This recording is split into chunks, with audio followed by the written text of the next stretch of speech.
இப்போ மகாநதி சீரியல் தான் ரொம்ப வைரலாக போயிட்டுருக்கு. ஸோ அதனால் மகாநதி சீரியலவே இன்றைக்கான எபிசோட வீடியோவாக போட்டுடலான்னு ஆல்ரெடி நமக்கு தெரியும் கங்கா குமரன் கிட்ட எனக்கு ஒட்டியானம் வேணும் அப்படின்னு சொல்லி பேசியிருப்பாங்க. அதுக்கு நம்ம குமரனும் ஒட்டியானம் தானே கங்கா நான் வாங்கி தரேன் அப்படின்னு சொல்லியிருப்பாங்க. அதுக்கு நம்ம கங்காவும் மூஞ்சில் அடித்த மாதிரி என் புருஷனால் கொலுசே வாங்கி தர முடியாது, அவர்கிட்ட ஒட்டியானம் எதிர்பார்க்கறது அப்படின்னு சொல்லிட்டு சரி ஒன்றும் இல்லைங்க உங்கள் வேலையை பாருங்கள் நம்ம வேலையை பார்ப்போம் அப்படிம்பாங்க. குமரனுக்கு ஒரு மாதிரி கஷ்டமாக போயிடும். ஆனாலும் கங்காவுக்கு பிடிச்சதை வாங்கி தரணும் அப்படின்னு சொல்லி எந்த ஆர்டரையும் மிஸ் பண்ண எல்லா ஆர்டரையும் எடுத்து செய்வார். அப்படியே இன்னொரு பக்கம் பார்த்தா விஜயும் காவேரியும் 2 பேருமே சேர்ந்து லிஸ்ட்டே போடுவாங்க கங்காவோட வளகாப்புக்கு இதெல்லாம் செய்யணும் அப்படின்னு சொல்லிட்டு. அவங்க லிஸ்ட்டை பற்றி பேசிகிட்டு இருக்கும் போதே சாரதா கங்கா அவங்க பாட்டி எல்லாருமே வந்துடுவாங்க. கங்கா கேட்பாங்க எதுக்குங்க இது இப்படிலாம் பண்ணிட்டு இருக்கீங்க அப்படின்னு விஜயை பார்த்து கேட்பாங்க. அதுக்கு நம்ம விஜய் சொல்லுவார் நீங்கள் ஒன்றும் யாரோலாம் இல்லை காவேரியோட அக்கா தானே, உங்களுக்கு செய்யறதுல என்னங்க இருக்க போகுது அப்படிம்பாங்க. கங்கா வெளியே சொல்ல மாட்டாங்க, ஆனால் மனசுக்குள்ளேயே நினச்சிப்பாங்க உங்கள்கிட்ட பணம் இருக்குது அப்படின்னு காமிச்சிக்கிறதுக்கு தானே இப்படிலாம் பண்ணுறீங்க அப்படின்னு சொல்லி மனசுக்குள்ளேயே நினச்சிட்டு முறைச்சிட்டு அங்கிருந்து போயிடுவாங்க.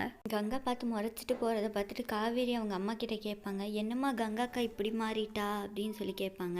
அதுக்கு அவங்க அம்மா அவள் எப்பவுமே இப்படி தாண்டி உனக்கு தெரியாதா அப்படின்னு சொல்லுவாங்க. அதான் கங்கா இவங்களெல்லாம் பார்த்து முறைச்சிட்டு போனாலும் ஒரு பக்கம் வருத்தமாக இருக்குது. குமரன் இவளோட வளகாப்புக்கு எதுவுமே செய்யலை, அங்கே உட்காந்து வேலையே பார்த்துட்ருக்காங்க, ஆனால் விஜய் காவேரிக்காக எல்லாமே செய்கிறாங்க அப்படின்னு சொல்லி யோசிச்சு வருத்தப்பட்டுட்டே இருப்பா. கங்கா அப்படியே ஒரு மாதிரி கவலையாக இருக்கும் போது சாரதா கரெக்டாக ஒரு சாரீ எடுத்துகிட்டு வந்து கங்கா இதை கட்டிக்கோ அப்படின்னு சொல்லி கொடுப்பாங்க. அந்த சாரீ பார்த்தா கங்காவோட கல்யாணத்துக்கு எடுத்ததாக இருக்கும். ஒரு மாதிரி புவராக இருக்கும், பழசு மாதிரியே இருக்கும். கங்கா சொல்லுவாங்க அதுக்கு அம்மா இது பழசு மாதிரி இருக்குது, நான் புது சாரி ஏதாவது எடுத்து கட்டிக்கவா அப்படின்னு கேட்பாங்க. அதுக்கு அவங்க அம்மாவும் இல்லை கங்கா கல்யாணத்துக்கு கட்டினது தான் கட்டணும் அம்மா அப்படின்னு சொல்லுவாங்க. சாரதா சொல்லுவாங்க கங்கா கிட்ட கல்யாணத்துக்கு கட்டின சாரி தான் கங்கா கட்டணும், அப்படின்னா தான் குடும்பத்துக்கு நல்லது, அப்போ தான் பார்க்கவும் அழகாக இருக்கும் அப்படின்னு சொல்லுவாங்க. கங்காவும் சரி குடும்பத்துக்கு நல்லதுன்னு சொல்கிறாங்க, இதுக்கப்புறம் என்ன பேச முடியும் அப்படின்னு சொல்லிட்டு அமைதியாக விட்டுருவாங்க. கங்காவுக்கு மேக்கப் எல்லாம் காவேரி தான் போட்டுட்ருப்பாங்க, ஒரு மாதிரி அழகாக க்யூட்டாக இருப்பாங்க.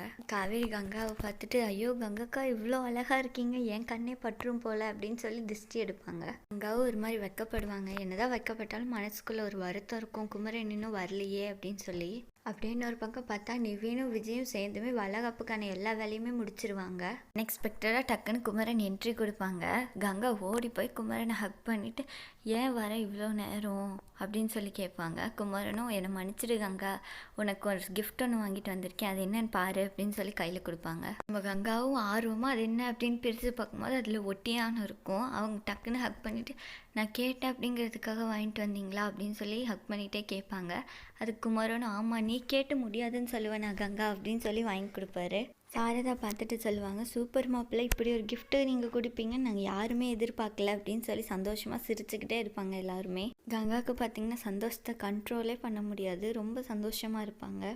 நம்ம சேனலை சப்ஸ்கிரைப் பண்ணாமல் பார்த்துட்டு இருந்தீங்கன்னா மறக்காமல் சப்ஸ்கிரைப் பண்ணிவிட்டு இந்த வீடியோக்கு லைக் போட்டுருங்க.